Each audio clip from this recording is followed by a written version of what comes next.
Olá, eu sou a Bruna Melhoranza, nós estamos aqui conectados no stand da TV GMG, conectados à rede Expo Telecom, diretamente do Arnold Sports. E agora a gente está com plateia, porque eu estou aqui, gente, com as maiores influências do fisiculturismo no Brasil, Felipe Franco e Eduardo Correia. Muito obrigada pela presença. Obrigado. Sempre um prazer, uma satisfação. E para mim é sempre uma honra estar do lado desse cara aqui. De vez em quando a vida tem colocado a gente bem perto um do outro, né? Vários eventos a gente se encontra. É, legal. Fico feliz que essa seja uma das oportunidades. E obrigado pelo convite também, né? Com certeza. Bom, vocês dois abriram as portas do mundo para o Brasil quando ninguém ainda acreditava no esporte, né? E hoje vocês vendo esse pavilhão lotado, como é que vocês avaliam o momento do esporte aqui no Brasil? Olha, eu acho que é uma avaliação assim que a gente esteve aqui, né, quando tudo ainda era mato, né? Então a gente estava aqui carpindo tudo que está acontecendo aí fora, a gente tem um crescimento exponencial, né? Dos praticantes de musculação, das academias em crescimento. E hoje é uma honra poder participar, assim, de grandes eventos, principalmente do Arnold, e estar promovendo ainda mais, né, esse trabalho que a gente vem fazendo como influenciador, como atleta. A vida da feira, ela se confunde um pouco com a história da nossa vida também. Exato. Porque são muitos anos, eu não lembro exatamente quantos anos, mais de 13 anos eu acho. E a gente participou de todas as edições até hoje. Então a gente viu a mãe grávida, depois tirou foto com a criança. Então a gente percorreu todo esse caminho. Então a história do Arnold Sports Festival se confunde muito com a trajetória pessoal, com a nossa trajetória, exatamente. Pessoal e profissional, né? Exatamente, é. Sempre foi um momento de proximidade, aquelas pessoas que assistiam às vezes a gente online, ou na época que não era tão forte online, mas tinha aquela rede social que veio crescendo, mas a oportunidade de estar vendo de perto pela primeira vez. Então isso, até hoje, eu tenho pessoas que falam, nossa, é gratificante ver de perto. Pessoas que ainda não tinham visto, assim como o Du, acredito eu também, e tem um acesso hoje para poder estar aqui.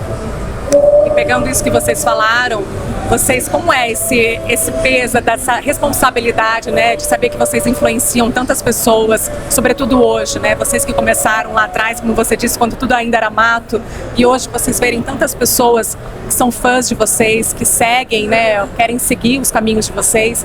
Como que é essa sensação? Olha, eu arrisco dizer que a maior parte dos atletas que estão hoje aqui na feira se inspiraram em algum momento da vida, ou no Felipe, ou em mim, ou em ambos, sabe? Sim. Então é como tu falou, é uma responsabilidade muito grande, porque nós somos grandes formadores de opinião. Sim. Então é um público muito engajado, muito conectado com a gente. Vocês podem perceber aqui pela feira.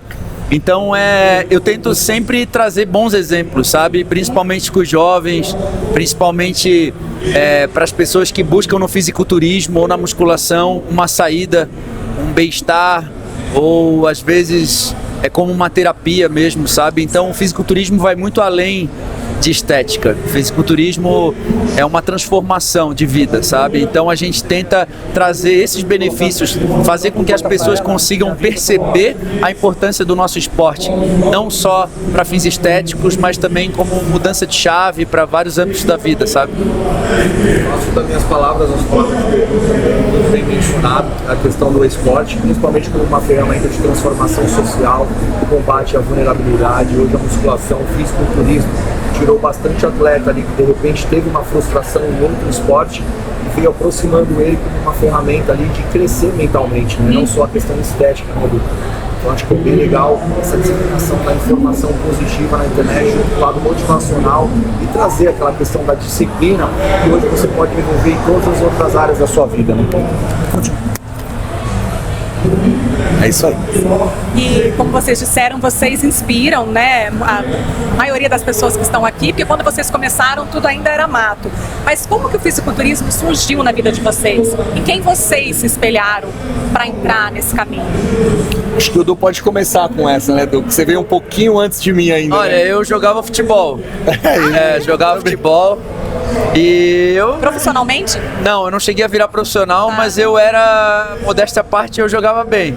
Hoje não mais. Você sabe que é isso, todo atleta, acho que assim, sonha ser jogador de futebol, né? Todo toda criança, na realidade, sonha ser jogador de futebol. Passou na mente ali, o Edu falou, não jogou profissionalmente, eu joguei também salão, fui federado nacional portuguesa, também venho do futebol. Então é pra você ver o nicho que a gente tem hoje do futebol, como é grandioso, mas traz aquilo que eu falei agora. O fisiculturismo vem como uma fonte de não frustração, né?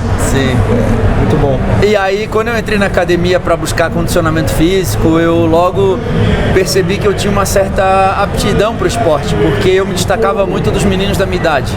Então isso fez com que eu pensasse, talvez eu seja bom nisso. Acho que vale a pena investir meu tempo nisso. Mas eu sempre fui um menino que não abria mão dos estudos para poder fazer as coisas. Então eu sempre tive a disciplina de estudar e não abandonar a escola, sempre fui um bom aluno. E eu acho que se eu tivesse a cabeça que o fisiculturismo me formou, eu acho que eu poderia ter sido até um jogador de futebol, mas é muito difícil quando criança, adolescente, tu ter esse entendimento, essa mentalidade, essa maturidade, né, de conseguir agir da forma com que precisa. É uma responsabilidade muito grande, né? Esporte de alta performance. Fala sobretudo da disciplina, né, que exige. Principalmente, mais do que aquilo que tu deve fazer, mais sobre aquilo que tu deixa de fazer, sabe? A abdicação. Muita renúncia, né? Muito. Sim. E orientação também, né? Eu lembro que na época eu, para passar numa peneira, eu não conseguia chegar numa peneira aleatoriamente, eu precisava de um padrinho. Então toda vez que eu ia para uma peneira, eu tinha um padrinho, um cara que estava me levando para alguém me ver, porque ele queria estar em cima de mim para ver se ele aumentasse a renda dele em cima do meu futebol. Que é o padrinho no futebol. O padrinho no futebol. Eu já tava pensando que eu falei, aqui também tem padrinho? Não, então é o padrinho do futebol que a gente chama, é o cara que leva você diretamente no campo para ter um olheiro, falar que aquele cara vai te olhar jogando hoje, arrebenta, para de repente virar um contrato ali. Então ele tem um percentual em cima disso, isso existe até hoje. Sim. Então por isso que também é difícil, né? Você vê a molecada ali de 100 moleques, um vira profissional, e estando dentro, às vezes, já de um clube que tem a formatação deles.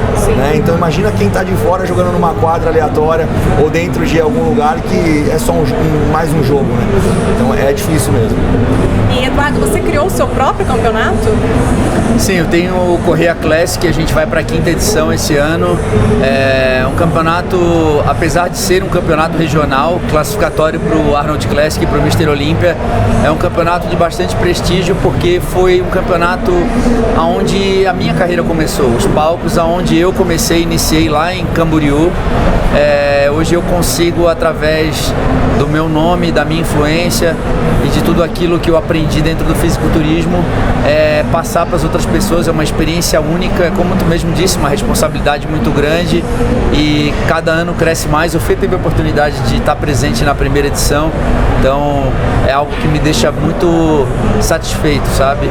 Não é algo que eu viso como não tão como negócio, tá? Porque eu não sou um promotor de eventos, eu tenho sócio lá, mas muito mais pela relevância que eu posso gerar.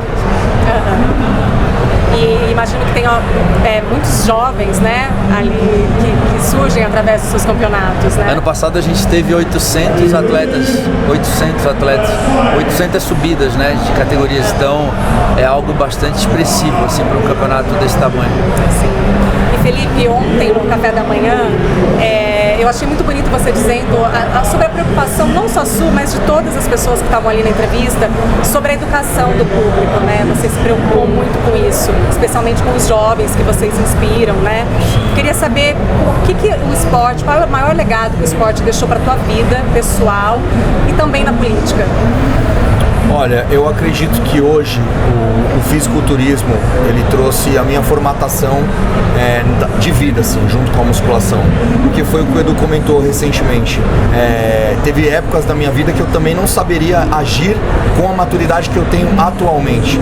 Então o fisiculturismo acabou me criando nessa situação, entregou tudo que ele podia para mim, que vem desde a parte da mídia, patrocinadores, influência, comunicação, até mesmo eu sou formado em educação física, sou bacharel, licenciatura, tenho, né, a pós-graduação na área de treinamento, fisiologia do exercício, área nutricional. Então foi algo que eu também tive a disciplina de continuar estudando, porque eu não sabia se a minha estrelinha realmente iria brilhar. E a gente tem que manter, e é isso que eu falo para a juventude, não tenha a cabeça só em alguma coisa. Por exemplo, vou só treinar, comer e dormir, porque não é tão simples assim. Você precisa ter uma estrutura por trás disso, porque se não acontecer, a sua idade vai subindo, passando, e você não conquistou nada para a sua vida, né? Então eu sou sou muito grato à parte do fisiculturismo. E quando entra o lado político, o Felipe pensa.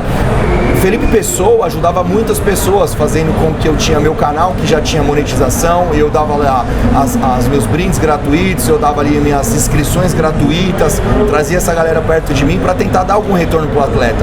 Quando eu entendi que a política podia dar esse retorno sendo maior, né, numa proporção bem maior, eu falei, cara, eu acho que isso aqui dá certo. Vamos ver se a galera vai querer que eu faça esse trabalho. E aí eu tive 9% de rejeição na minha primeira eleição. E eu achei sensacional, porque a galera comprou a ideia, né? Eu virei suplente, depois virei vereador, assumi vereador, depois vinha deputado estadual. E antes eu já era diretor de esportes, na Secretaria de Esporte e Lazer do município de São Paulo. Então eu tive vários projetos ao decorrer disso, para chegar e falar assim, pô, agora é hora de eu entregar todas as minhas emendas diretamente para a parte de educação, do esporte, para a gente dar esse retorno para o atleta mesmo, que é a maior dificuldade deles, que é a sobrevivência do esporte. E a gente sabe que essa é uma vida muito regrada, né? Que que vocês precisam falar muito não, abdicar de muitas coisas, né? Da vida normal. Quando vocês estão prestes a entrar no palco, subir no palco, como vocês passam por muitos desafios, né? O que passa pela cabeça de vocês segundos antes de subir no palco para uma competição? O que passa, Fê, na tua cabeça? Cara, na minha cabeça é assim, né? A gente se prepara durante 90 dias, 120 dias, às vezes até 6 meses numa categoria do de 212, apesar que o atleta profissional mesmo, ele vive praticamente o esporte 24 horas, né? Então aquele momento é um momento que a gente sabe que o trabalho foi feito e realmente a gente tem que mostrar aquilo da melhor maneira possível pra gente ser vitorioso, mas não só com a conquista do troféu ou o primeiro lugar. Hoje eu vejo o tanto que os meus erros fizeram com que eu chegasse no topo, porque eu aprendi muito mais com os meus erros do que com as minhas vitórias. Então é aquele momento que eu agradeço a Deus pela minha saúde, que é o principal elemento, que eu sei que ela acaba com performance hoje em qualquer tipo de esporte, vem sendo um pouco deteriorada, mas ao momento que a gente sobe ali são 12 horas no máximo com aquele shape e depois a gente volta aí uma vida mais saudável.